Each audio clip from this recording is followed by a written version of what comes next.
Welcome back everybody.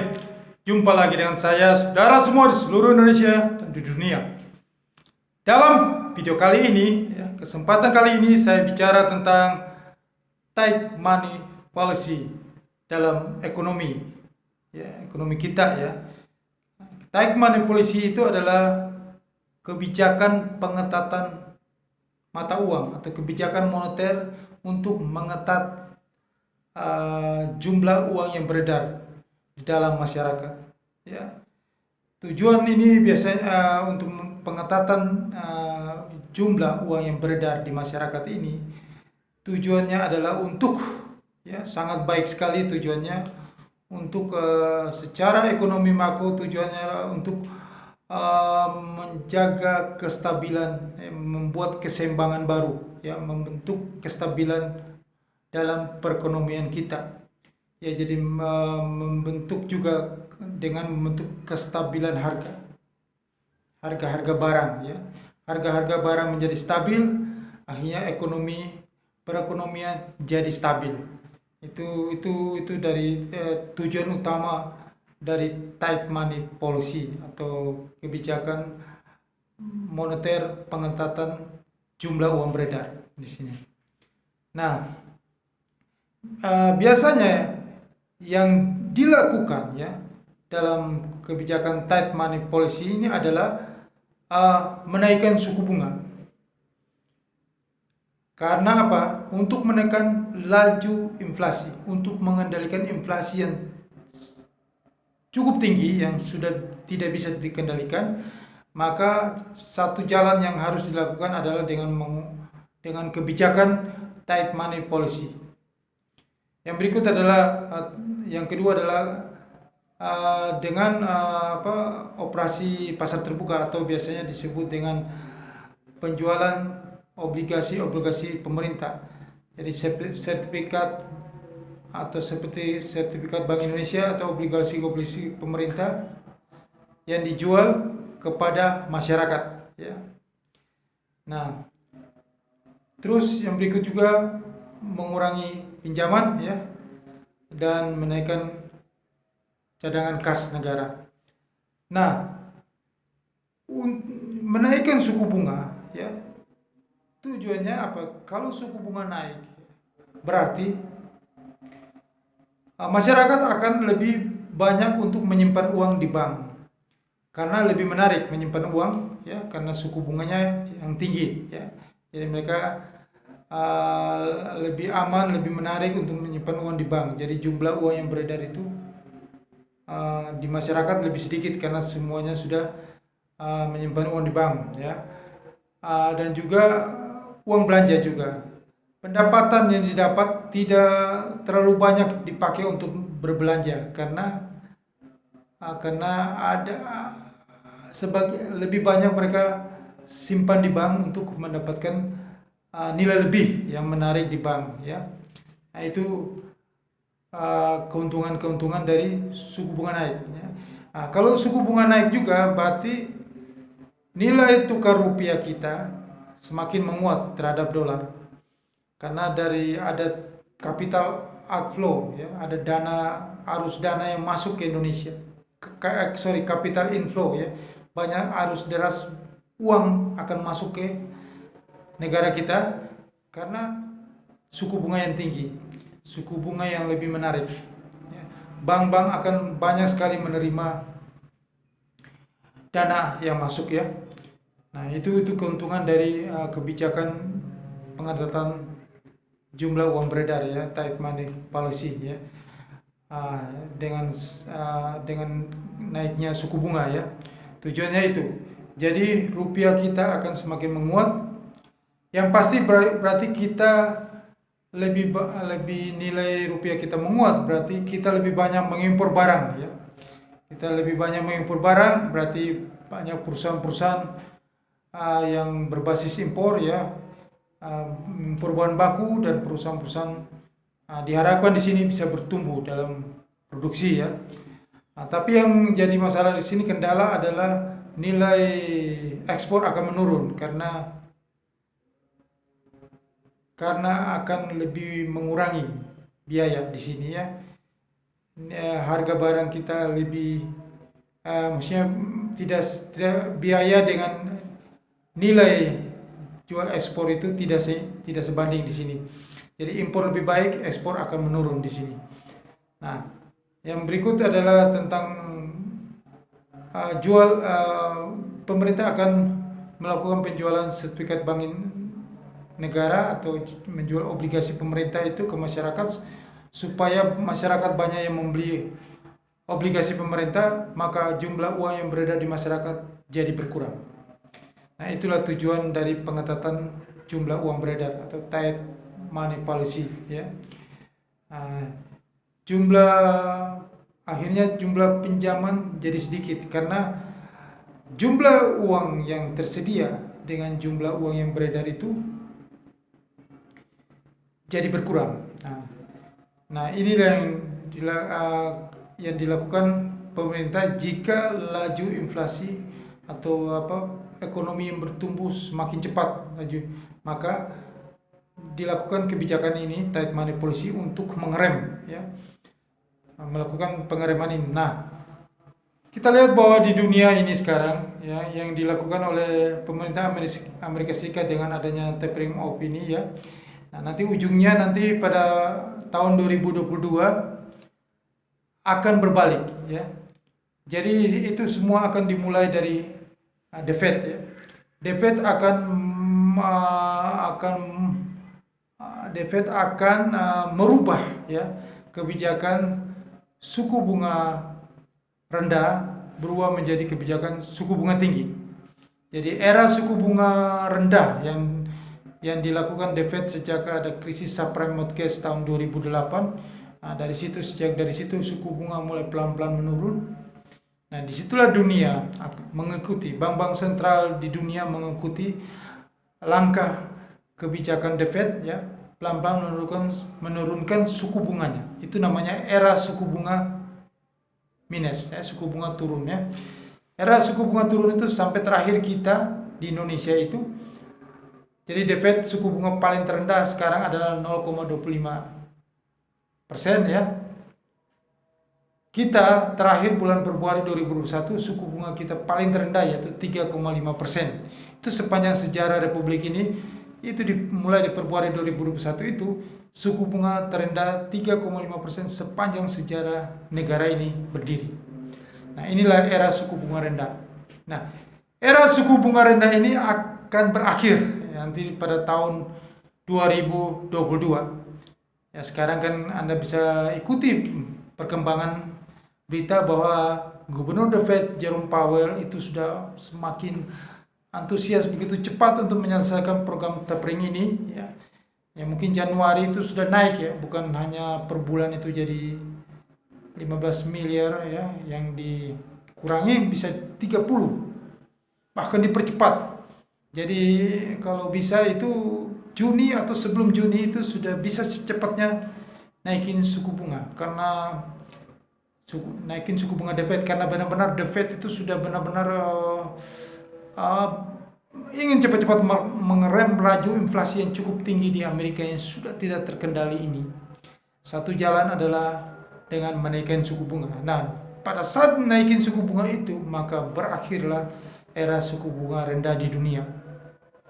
Bank-bank sentral di Eropa, di Asia, termasuk kita di Indonesia, lambat laun akan mengikutinya. Jika kita tidak mengikuti menaikkan suku bunga, maka kita akan kalah, ya, dana semakin banyak, ya, capital outflow yang kembali ke Amerika. Nah, makanya bank sentral juga pasti akan melakukan kebijakan itu, kebijakan tight money policy. Bank Sentral Indonesia maksudnya akan mengikuti kebijakan dari The Fed untuk menaikkan juga suku bunga. Nah, yang jika The Fed menaikkan suku bunga pada akhir atau Juli awal semester kedua tahun 2022 atau sebelumnya, jadi sudah diprediksi oleh para investor mungkin sekitar bulan Juni. Jika lebih cepat bulan Mei, Nah, makanya saya selalu memprediksi dalam video-video saya bahwa dari awal saya sudah prediksi bulan Oktober, tanggal 4 Oktober 2021 kemarin, hari kemarin saya sudah prediksi bahwa Maret pasti akan terjadi market crash global ya, bursa saham dunia akan jatuh. Itu memang bursa keuangan akan jatuh, crash, itu akan benar terjadi. Karena apa? Karena jika suku bunga naik, maka bursa akan jatuh. Jika era suku bunga naik, suku bunga tinggi, maka bisnis akan mengalami penurunan. Bisnis akan mengalami perlambatan. Bursa saham dunia akan jatuh dalam, akan merosot dalam dan mengalami pertumbuhan yang lama. Mungkin sekitar 18 bulan, 20 bulan, atau 2 tahun. Bisnis akan mengalami penyesuaian, ya, mencari keseimbangan baru, setelah itu mulai pelan-pelan naik. Jadi setelah market crash ini, bukan seperti yang kemarin tahun 2020, itu stimulus turun, market balik. Nah, ini market crash ini karena suku bunga. Ingat, suku bunga ya, kebijakan moneter di seluruh dunia, bahkan di Indonesia atau dimanapun di seluruh dunia, itu sangat berpengaruh terhadap kestabilan perekonomian, kestabilan harga, ya, keberlangsungan ekonomi, keberlangsungan bisnis. Itu sangat berpengaruh, sangat tergantung sekali sama kebijakan-kebijakan makro, kebijakan-kebijakan moneter dari pemerintah atau bank sentral negara tersebut. Nah, jadi jika The Fed naikin suku bunga, Eropa naikin suku bunga, dan kita mau tidak mau kita akan naikin suku bunga, nah itu sangat berpengaruh sekali dengan indeks harga saham gabungan. Indeks harga saham gabungan di Bursa Efek Indonesia akan terjun bebas, akan jatuh lebih dalam lagi, ya, di Maret, dan akan lama untuk bangkit. Paling 2023 akhir baru bisa mulai pelan-pelan bangkit kembali ke masa-masa yang sebelum pandemi itu. Nah, ini adalah siklus ekonomi. Bisnis bertumbuh itu adalah di saat suku bunga rendah. Saya kasih tahu. Di saat suku bunga tinggi, bisnis akan melambat. Bisnis akan perlu penyesuaian dulu. Itu begitu caranya. Jadi, efektivitas dari kebijakan tight money policy ini itu butuh waktu. Butuh waktu minimal 18 bulan sampai 2 tahun untuk adanya penyesuaian. Bisnis mencari keseimbangan, ya, karena di sektor kredit juga, ya, kredit perumahan atau itu semua butuh penyesuaian juga, ya, bisa 2 sampai 5 tahun, ya, angka kreditnya. Dan satu lagi, jika kondisi ekonomi politik, ya, kondisi kepercayaan, tingkat kepercayaan kepada suatu negara itu bagus, maka itu akan cepat bertumbuh. Ini kan saya bilang tergantung, akan cepat bertumbuh. Walaupun suku bunga itu tinggi, bisnis tetap, atau orang tetap, semua masyarakat atau bisnis tetap berani meminjam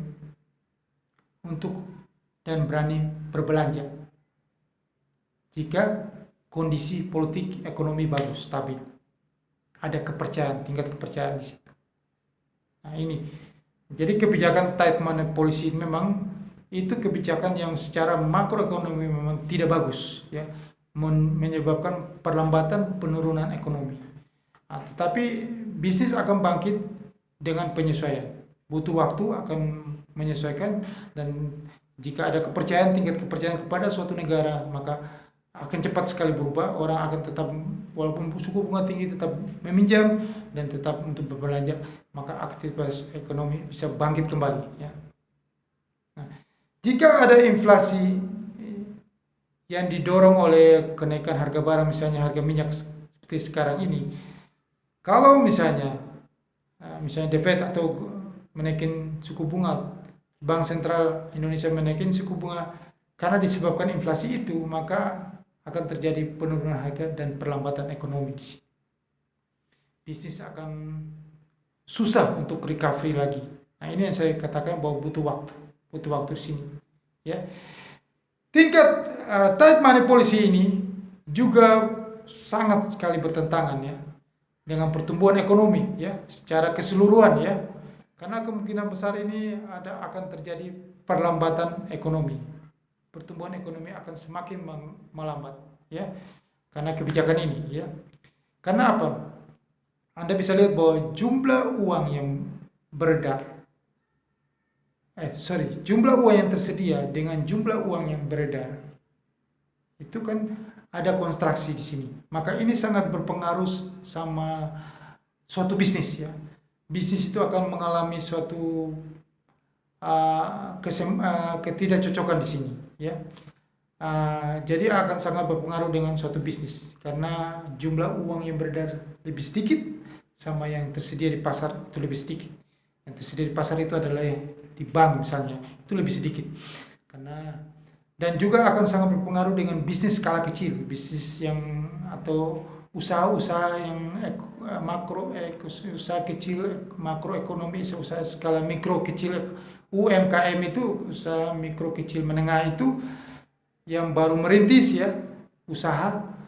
Dengan adanya suku bunga tinggi ini, mereka akan susah, ya, untuk mendapatkan kredit, sedangkan daya beli menurun, ya. Nah, ini sangat mempengaruhi keberlangsungan usaha mereka, ya. Juga dengan adanya tight money policy ini, karena menyebabkan harga-harga seperti BBM, listrik, ya, gas LPG, ya, harga-harga gas LPG, BBM, ya, semua harga-harga yang merupakan biaya operasional itu naik. Nah, kalau biaya-biaya itu naik, itu sangat mempengaruhi biaya operasional mereka, ya. Ya, syukur-syukur kalau omset mereka itu bisa menutupi biaya-biaya itu. Jika tidak, ini akan mempengaruhi sekali dan bisnis mereka akan tidak bisa berkembang, ya. Dan juga ujung-ujungnya akan mempengaruhi ke tingkat pengangguran, ya. Nah, ini dampak-dampak, ya, efek dari tight money policy.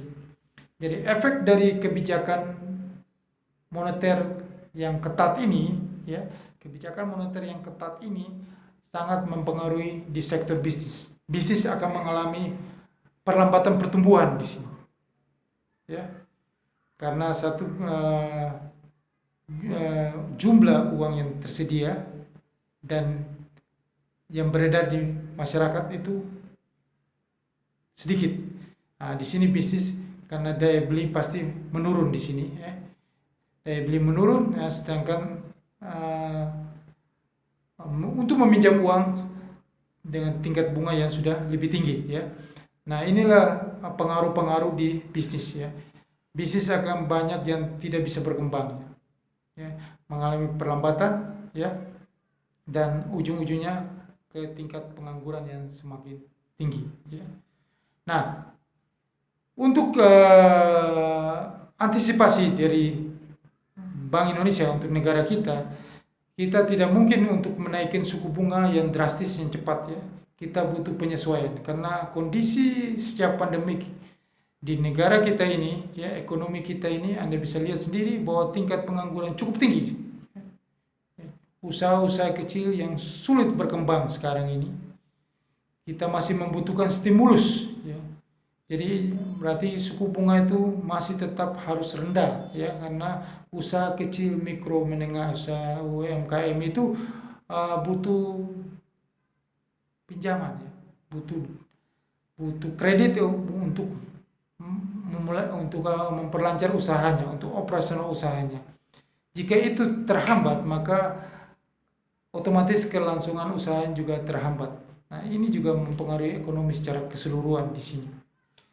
Nah, ini saya mau jelaskan karena ada permintaan dari beberapa teman untuk menjelaskan tentang kebijakan uang ketat, tight money policy ini. Nah, ke depan memang dunia akan menuju ke sana, ke kebijakan uang ketat ini. Karena inflasi yang cukup tinggi ini pasti satu jalan adalah mengendalikan inflasi, adalah mengendalikan uang yang beredar di masyarakat, yaitu dengan cara menaikkan suku bunga, termasuk dari tight money policy.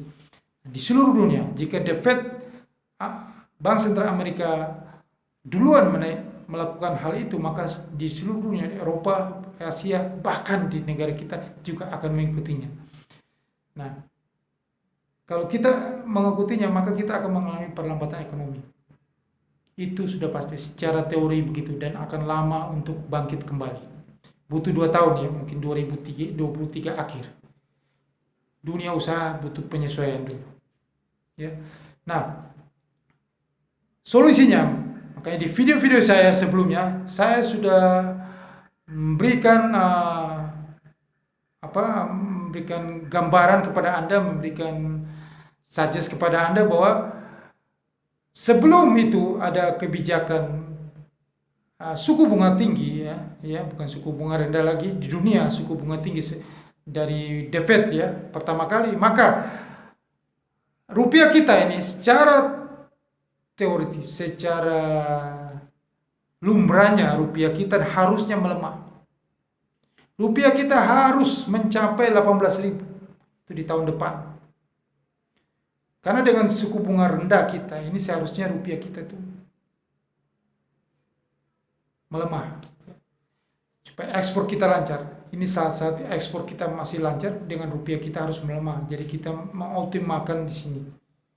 Nah, nanti kan pada saat The Fed naikin suku bunga, rupiah kita akan kembali. The Fed naikin suku bunga, kita naikin suku bunga, menekan inflasi, rupiah kita akan menguat kembali.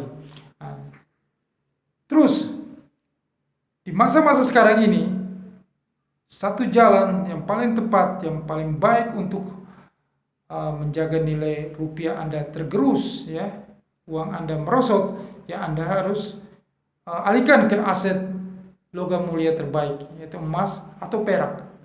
Ya, ini kesempatan. Jika harganya lagi turun sekarang, Anda harus beli. Anda beli emas, Anda beli perak. Anda harus maksimalkan profit di sini. Karena tahun 2022 itu pasti rupiah akan melemah. Jadi Anda yang sebagai karyawan ya, Anda punya uang di bank, sebaiknya Anda alihkan rupiah Anda ke logam mulia atau ke US dollar di sini, supaya untuk nilai uang Anda itu tidak merosot.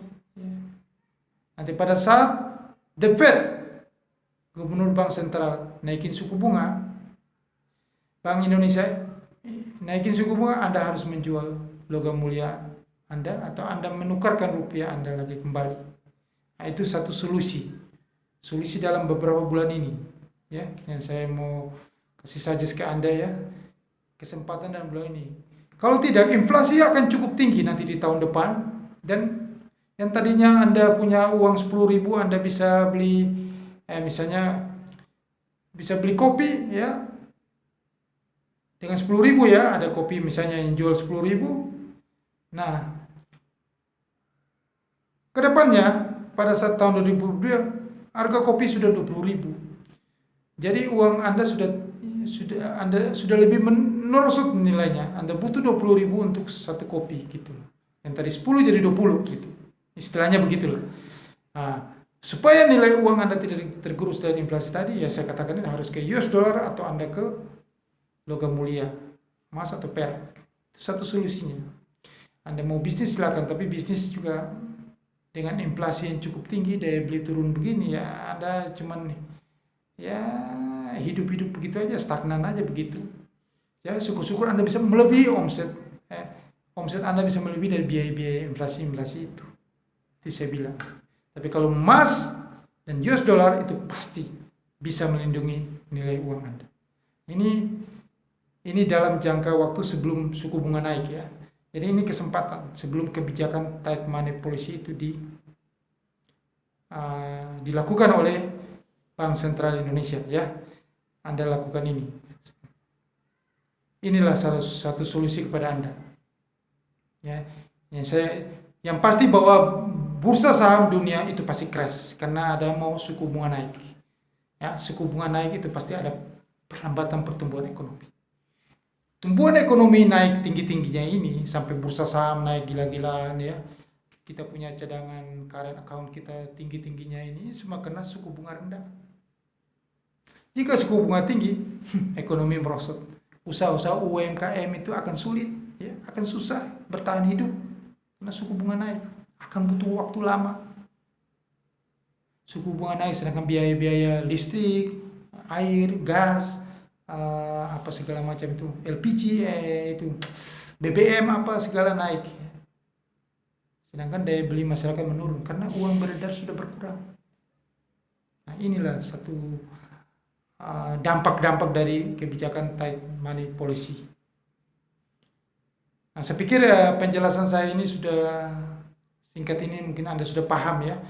Yang jelas bahwa ada inflasi yang tinggi yang membuat nilai mata uang Anda merosot sebelum kebijakan naikin suku bunga. Jadi Anda antisipasi dalam waktu-waktu ini ya.